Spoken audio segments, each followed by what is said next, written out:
بسم اللہ الرحمن الرحیم۔ ہدایت اسلامک اسٹوڈیو کے معزز ناظرین السلام علیکم۔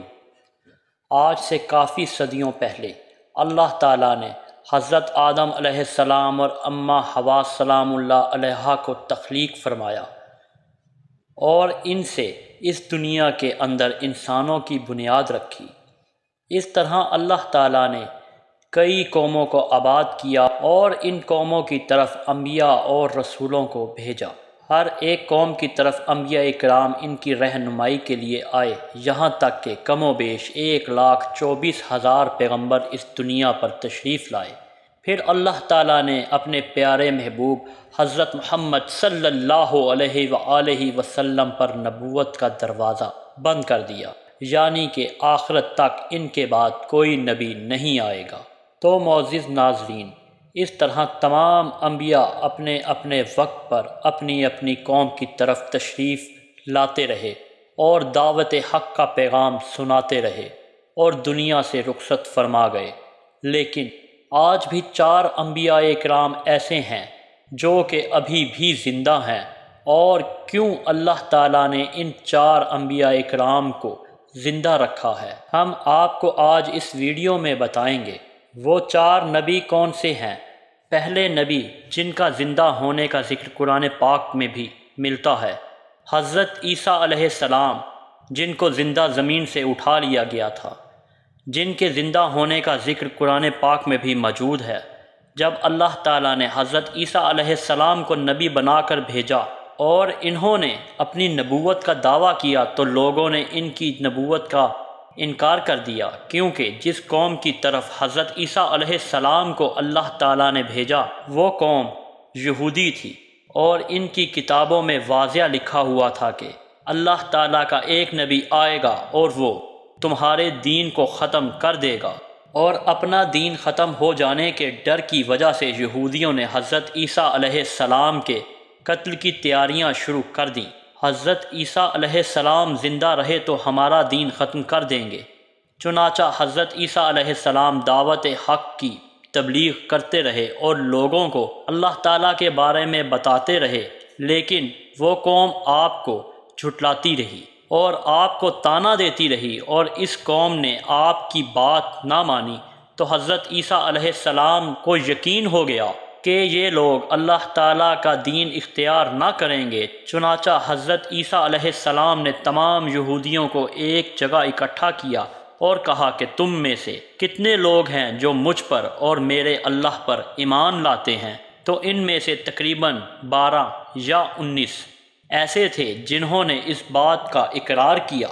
انہوں نے کہا کہ ہم اللہ اور اس کے نبی پر ایمان لاتے ہیں اور اس کی وحدانیت کو قبول کرتے ہیں، اور یقیناً آپ سچے نبی ہیں اور ہماری بخشش کا ذریعہ بنیں گے۔ ہم مسلمان ہوئے۔ ان چند خوش نصیب لوگوں کے علاوہ کسی نے بھی حضرت عیسیٰ علیہ السلام پر ایمان نہ لایا، اور وہ بدبخت یہی خیال کرتے رہے کہ ہمارا خدا سچا ہے، اور اپنے پرانے عقیدہ یعنی یہودیت پر ڈٹے رہے۔ اور جب وہ چند لوگ حضرت عیسیٰ علیہ السلام پر ایمان لے آئے تو یہودیوں نے کہا کہ اگر اسی طرح لوگ اس پر ایمان لاتے رہے تو ہمارا دین نیست و نابود ہو جائے گا۔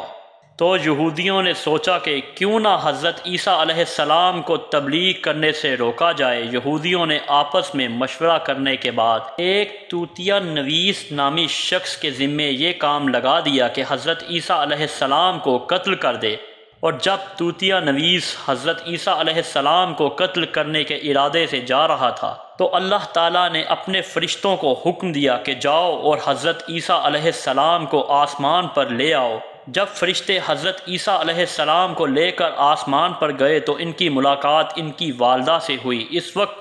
آپ کی والدہ نے آپ کو گلے لگا کر پیار کیا تو حضرت عیسیٰ علیہ السلام نے کہا، اماں جان، اب ہماری ملاقات روز قیامت ہوگی۔ اس طرح جب آپ آسمان کی طرف اٹھائے گئے تو آپ کی عمر 33 برس تھی، اور دوسری طرف یہودی حضرت عیسیٰ علیہ السلام کے گھر کے باہر کھڑے ہو کر توتیا نویس کا انتظار کر رہے تھے۔ جس کو انہوں نے حضرت عیسیٰ علیہ السلام کا قتل کرنے کے لیے بھیجا تھا۔ جب کافی دیر ہو گئی اور وہ شخص باہر نہ آیا تو تمام یہودی حضرت عیسیٰ علیہ السلام کے گھر کے اندر داخل ہو گئے اور ایک شخص کو پایا جس کی شکل حضرت عیسیٰ علیہ السلام جیسی ہی تھی، تو اس کو ان یہودیوں نے قتل کر دیا۔ جب انہوں نے قتل کر دیا تو انہوں نے دیکھا کہ چہرہ تو حضرت عیسیٰ علیہ السلام جیسا ہی ہے، لیکن یہ ہمارا بھیجا ہوا شخص ہے، یعنی کہ توطیہ نویس ہے۔ یہ حالات دیکھ کر تمام یہودی پریشان ہو کر دو گروہوں میں تقسیم ہو گئے اور آپس میں لڑنے لگے، اور بہت سے یہودی واصل جہنم ہوئے۔ اسی طرح اللہ تعالیٰ سورہ نساء میں فرماتا ہے، یہ اور ان کا یہ کہنا ہے کہ ہم نے اللہ تعالیٰ کے نبی حضرت عیسیٰ علیہ السلام کو قتل کر دیا، جبکہ انہوں نے انہی کی شکل کے ایک شخص کو قتل کیا اور سولی پر چڑھا دیا، اور بے شک یہ لوگ گمراہی میں ہیں اور گمان کی پیروی کر رہے ہیں، کیونکہ اللہ تعالیٰ نے حضرت عیسیٰ علیہ السلام کو آسمان پر اٹھا لیا تھا اور وہ یقیناً قتل نہیں ہوئے، اور اللہ تعالیٰ غالب و حکمت والا ہے۔ اور حدیث نبوی ہے کہ حضرت محمد صلی اللہ علیہ وآلہ وسلم نے فرمایا کہ حضرت عیسیٰ علیہ السلام قیامت سے پہلے دنیا میں تشریف لائیں گے اور سنت نبوی کے مطابق زندگی گزاریں گے، اور حضرت عیسیٰ علیہ السلام ہی صلیب کو توڑیں گے اور دجال کا جڑ سے خاتمہ کر دیں گے، اور حضرت عیسیٰ علیہ السلام اس دنیا میں تقریباً 7 سال تک رہیں گے اور اسلام کی تبلیغ کریں گے، اور آپ کو مدینہ منورہ کے اندر گنبد خضرا میں دفن کیا جائے گا۔ اور جو لوگ یہ عقیدہ رکھتے ہیں کہ حضرت عیسیٰ علیہ السلام نعوذ باللہ قتل ہو گئے یا سولی پر چڑھا دیے گئے، وہ دائرہ اسلام سے خارج ہیں اور وہ کفر کر رہے ہیں۔ معزز ناظرین، اب ہم بات کرتے ہیں دوسرے نبی کی جن کو اللہ تعالیٰ نے آج تک زندہ رکھا ہے۔ وہ حضرت خضر علیہ السلام ہیں، جو ظاہری طور پر اس دنیا میں آئیں گے جب دجال فتنہ فساد برپا کرے گا اور لوگوں کو اسلام سے دور کرے گا، تو اس وقت حضرت خضر علیہ السلام دین اسلام کی تبلیغ کریں گے اور لوگوں کو اللہ تعالیٰ کی طرف بلائیں گے۔ اور ایک روایت میں یہ بھی آتا ہے کہ حضرت محمد صلی اللہ علیہ وآلہ وسلم صحابہ اکرام کو حضرت خضر علیہ السلام کا ایک قصہ سنا رہے تھے کہ حضرت خضر علیہ السلام کے والد ایک بادشاہ تھے اور اپنے بیٹے کو اس بادشاہت سے نوازنا چاہتے تھے، لیکن حضرت خضر علیہ السلام کو دنیا کی بادشاہت پسند نہ آئی اور ان کی سلطنت سنبھالنے سے انکار کر دیا، اور اپنے والد سے خفا ہو کر جنگلوں کی طرف چلے گئے جہاں ان کو کوئی ڈھونڈ نہ سکا، اور آپ عبادت الہی میں مصروف ہو گئے۔ اسی دوران آپ کا گزر ایک چشمے کے قریب سے ہوا جو آب حیات کا چشمہ تھا، اور پھر آپ اس کا پانی پی کر تا حیات کے لیے زندہ رہنے میں کامیاب ہو گئے، اور آپ کا تا حیات زندہ رہنے کا ذکر کافی روایات میں ملتا ہے۔ اسی طرح حضرت انس رضی اللہ عنہ سے روایت ہے کہ جب آپ صلی اللہ علیہ وآلہ وسلم کا ظاہری انتقال ہوا تو ایک بوڑھا شخص سارے مجمع سے ہوتا ہوا آپ صلی اللہ علیہ وآلہ وسلم کے جسم مبارک کے پاس آ کر رکا، کچھ پڑھا اور پھر چلا گیا۔ اس وقت صحابہ اکرام نے یہ پوچھا کہ یہ شخص کون تھا؟ اس مجمع میں سے کوئی نہ بولا، لیکن حضرت علی علیہ السلام بولے کہ میں اس شخص کو جانتا ہوں، یہ حضرت خضر علیہ السلام ہیں۔ حضرت خضر علیہ السلام لوگوں کی مدد کرتے ہیں اور ان کی اصلاح کر کے انہیں دین حق کا راستہ دکھاتے ہیں۔ حضرت خضر علیہ السلام بہت ہی نیک اور رحم دل انسان تھے۔ کافی روایات میں حضرت خضر علیہ السلام کا ذکر ذوالقرنین علیہ السلام کے ساتھ بھی آیا ہے۔ معزز ناظرین، حضرت عیسیٰ علیہ السلام اور حضرت خضر علیہ السلام کے بعد تیسرے نبی جو زندہ ہیں وہ حضرت الیاس علیہ السلام ہیں، جن کا ذکر قرآن مجید میں 2 جگہ موجود ہے،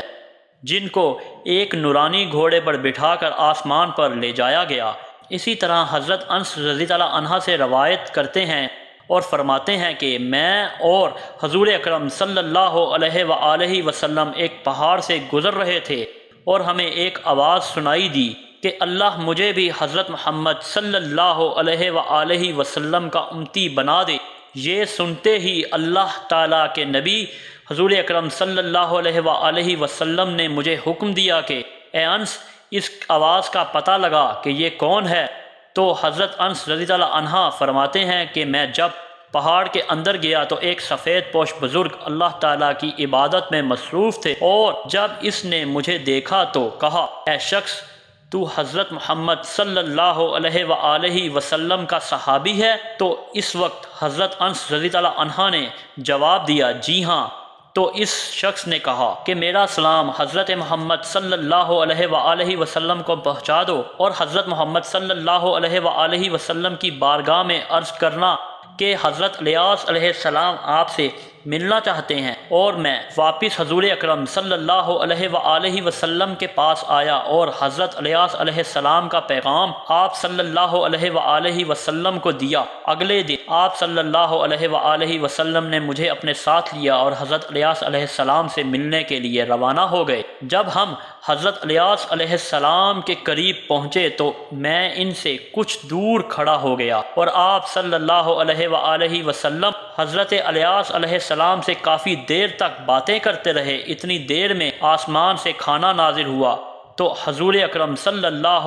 علیہ وآلہ وسلم نے مجھے بھی اپنے پاس بلا لیا، اور اس طرح ہم تینوں نے مل کر کھانا کھایا۔ اور جب کھانا ختم ہوا تب میں نے دیکھا کہ ایک سفید پرندہ آسمان سے نیچے کی طرف آ رہا ہے، اور وہ پرندہ حضرت الیاس علیہ السلام کے پاس گیا، اور حضرت الیاس علیہ السلام اس پرندے پر سوار ہو گئے اور آسمان کی طرف چلے گئے۔ اور بعض علماء اکرام کا ماننا ہے کہ حضرت خضر علیہ السلام اور حضرت الیاس علیہ السلام رمضان میں بیت المقدس میں آ کر روزے رکھتے ہیں اور حج کے موقع پر حج ادا کرتے ہیں، اور دونوں مختلف مقامات پر مصیبت زدہ لوگوں کی رہنمائی کرتے ہیں۔ معزز ناظرین، اب بات کرتے ہیں چوتھے نبی کی جو آج بھی بحکم خدا زندہ ہیں، اور وہ حضرت ادریس علیہ السلام ہیں، جن کی زندہ ہونے کی کئی روایات ملتی ہیں۔ اسی طرح اللہ تعالیٰ سورہ مریم میں فرماتے ہیں کہ وہ ایک نیک اور پرہیزگار انسان اور نبی تھے، اور اللہ تعالیٰ نے حضرت ادریس علیہ السلام کو جنت سے اٹھا لیا تھا۔ معزز ناظرین، جب شب معراج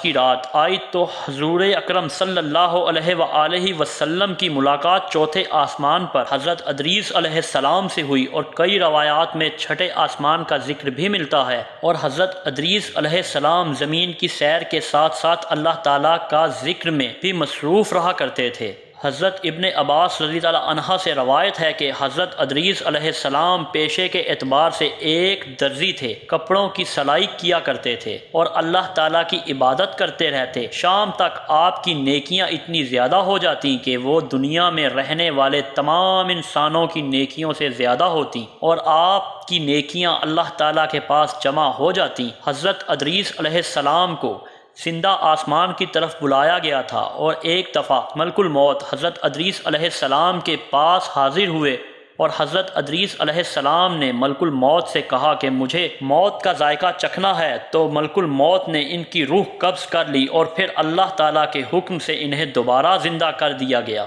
آپ نے فرشتے سے کہا کہ مجھے دوزخ دیکھنی ہے، تو پھر آپ کو دوزخ دکھائی گئی۔ پھر آپ نے جنت کو دیکھنے کا ارادہ کیا، اور پھر آپ کو جنت کے نظارے دکھائے گئے۔ جب آپ کو جنت دکھائی گئی تو آپ نے کہا کہ میں اب یہیں رہنا پسند کروں گا، تو فرشتوں نے کہا کہ آپ اپنے مقام کی طرف لوٹ جائے، تو اللہ تعالیٰ کا حکم ہوا کہ حضرت ادریس علیہ السلام کو یہیں رہنے دیا جائے، اور یہ وہ چوتھے نبی ہیں جو بحکم خدا زندہ ہیں۔